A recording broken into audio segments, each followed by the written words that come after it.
I suppose the most worrying space or place or anything or person who can self-harm are those who are homeless. Yes, homelessness. You're probably thinking, what? People live on the streets. What do you mean, self-harming? They do self-harm. Sad to say this, but in all of this research, these people are by far the ones who need your help the most. Yeah? Homelessness is now a significant place to self-harm. Think of refugee camps. Yeah? They're homeless. It's a camp. That's homelessness. It's forced homelessness, but it's homelessness. As we go through this lecture, you will understand that this is probably the hardest lecture to give, really, because of the fact that these people exist and they are homeless. The research suggests that there are numerous ways in which homeless people self-harm. Drugs, sharp implements, gases. Remember a comatose state we were talking about when we were doing legal highs, yes? And basically,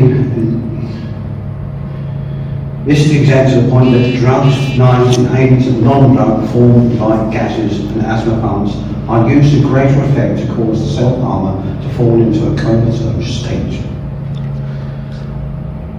This is from the air back. As more research is done, more will be known about the causes and the consequences of homelessness and self-harm, which is from self-harm among the homeless population in Ireland, a national registry-based study. We'll come back to that in a minute. See, the wondering thing about Barrett's study itself is that, these people are registered. They're registered homeless. I should repeat that. They are registered homeless.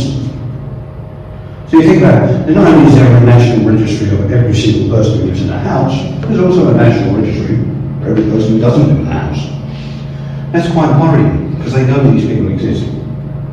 Obviously because they have to give them benefits. Where do you live? Don't fix the boat. Oh, okay. So it may be don't fix the boat that they're using someone else's address. But they may be homeless. Now, with these, you will find there are many more different situational problems than just ordinary self-harm. And studies prove there are young children who are homeless. Yes, that's young children. Not only are their parents no longer living indoors, nor are the children. Most of these children end up in the care system. That has a completely different effect on these children, and some of them do go on to self-harm. Most factors are they've been divorced.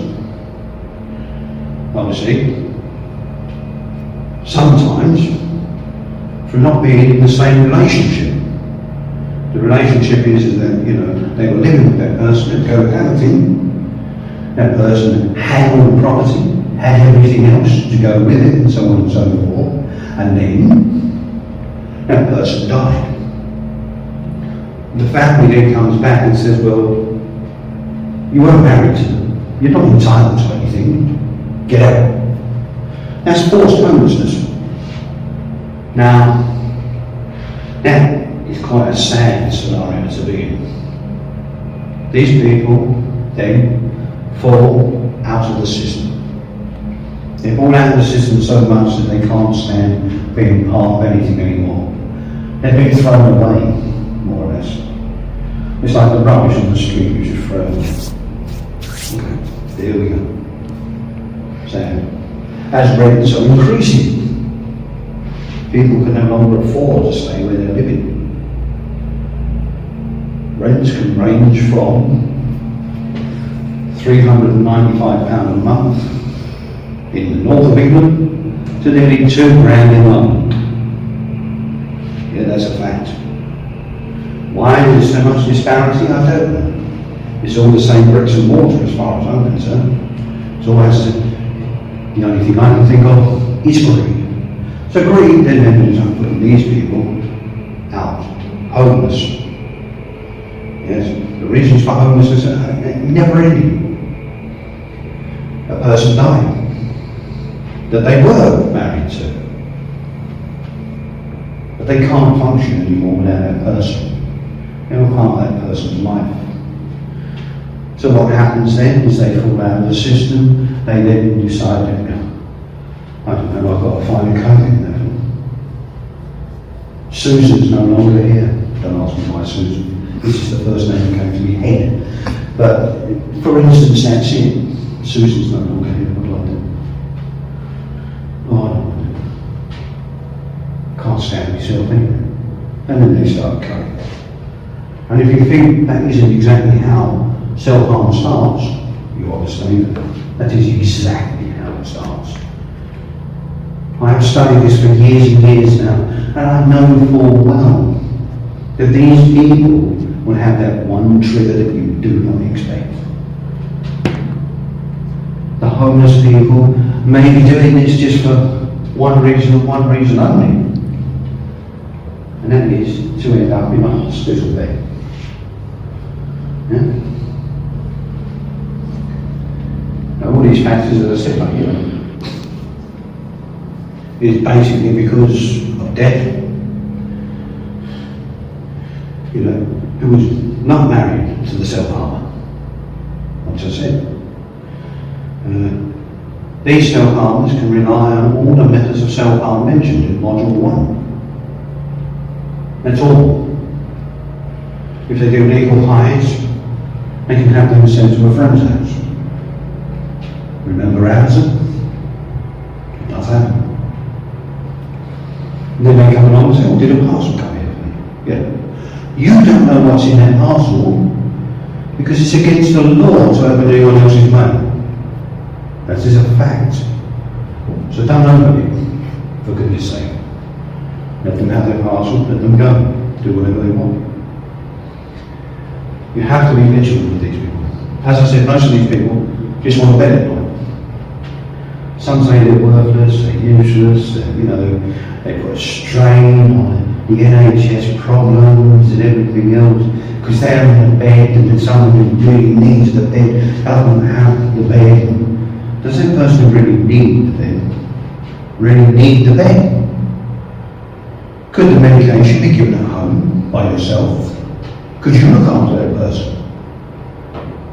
If someone showed you how to actually look after that person in your own home, would that make any difference whether one of these people had that bed? At the end of the day, no matter what you say, and no matter what anyone else tells you, these are human beings. Yeah? Some people call them the dregs of society. If that's the case, then I'm a dreg of society. Why? Because I'm taking on other people's sins. Don't think for 1 minute that you are better than they are, because you're not. And I will say that over and over and over again. Yeah? These aren't the dregs of society. These are people who have had situations in life that have been so drastic that they've decided to do things their way. That's their way. To try and help them back into society, we need to understand that these people have had nothing. They have nothing. You may have everything. And if you have everything, be grateful. Trying to help that person get off the streets and back into society is probably the one thing and the biggest thing you could probably ever do for that person. Realising that they're not the dregs of society and in fact they are in actual fact human beings like yourself. They hurt, they bleed, they have moments of despair. Their moments of despair, I guarantee, are 20 times more than yours.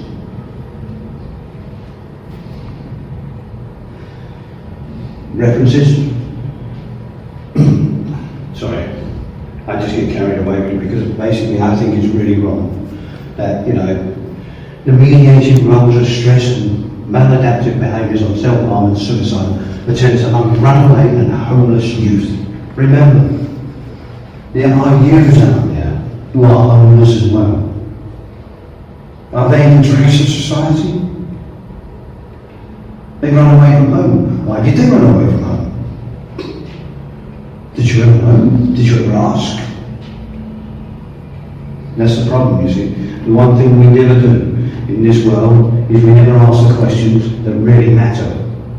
If for once in your life, in the next 10 years, you turn around and ask one person one question that's going to be helpful for them, then, and only then, can you say you are a proper human being.